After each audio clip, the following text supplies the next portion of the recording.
सुप्रभातम् श्रीकण्ठवीर्यजनिताद्भुतदेवमौळे ओङ्काररूपमहितोन्नतरूपशीला षड्वीजवर्णललितामलदिव्यकीर्ते श्रीरामदूत हनुमान् तव सुप्रभातम्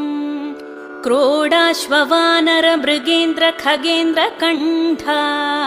पञ्चाश्वभासखनशाश्वतदेवदेव